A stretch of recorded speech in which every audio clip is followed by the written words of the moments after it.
I remember a funny story. Uh, Years ago, I was outside painting as artists do. It's called plein air or en plein air, and I set up my little paint box and my paintbrushes and canvas. And en plein air is painting outside so that people can see you if they're around.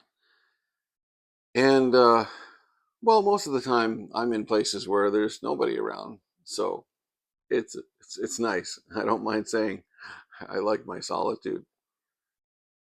But I think that's part of the problem when people see you painting. They realize that artists are kind of like that. They kind of want to have their solitude or their space. But people do still sometimes kind of approach at a distance. And I remember this time when this gentleman was, well, he was driving by in his car, and I was painting a pond, and it was a nice quiet afternoon. I could hear the car slowing down, sort of down the road a little ways.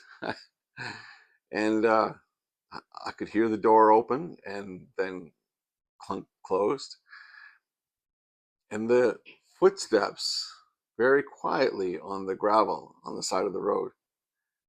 And I knew what was happening because it's happened many times before. But I like to play along, with the experience. And well, he didn't want to come right up to me, and he didn't want to disturb the artist, the artiste, as they often like to say.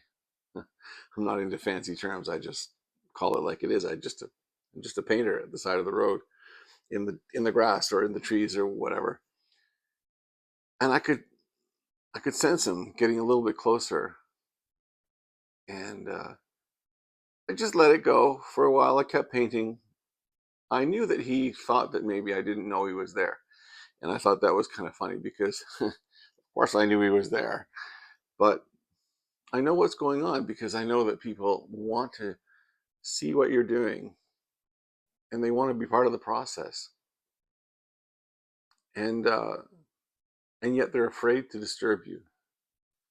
It's this beautiful little zone that artists have sort of earned for themselves, but it's not always the case because I really like it when people approach, and I really like the opportunity to uh, talk to people, interact with people, and find out what their impressions are, what their thoughts are. It's not that I paint to please everybody. I paint to please myself first. I've got to like what I'm doing. But the cool thing is you're connecting with humanity. And so this gentleman was just a few feet back, and I decided to turn and just acknowledge him and say, "Hey, how are you? Come on up." I knew he wanted to. And he says, "Oh, it's really amazing what you're doing." And he says, "I've always wanted to do that." And well, the conversation ensued, and it went on for, I don't know, 20 minutes, 30 minutes. I probably didn't get anything much painted after that. It was a bit of a disturbance that way, but I didn't see it as a disturbance. I saw it as a great opportunity to connect with my fellow human being out here in this beautiful place that I'm painting. And well, he just talked about his love for canoeing and how he just can't wait till retirement comes so that he can get out and do it more often. And he looked at my painting and he thought that, well, that was just representative of that place that he wished he could go to. He was on his way through the national park, on his way to a business meeting or something, working. And I was working, painting my painting. That's my job. And part of our job as an artist is to open up our world to their world and let them step inside and experience a little bit of what we experience. And when that happens, and when you do that over time, well, these conversations often result in a business card exchange, or these days, an Instagram tap, You tap my phone and I tap your phone and we're connected.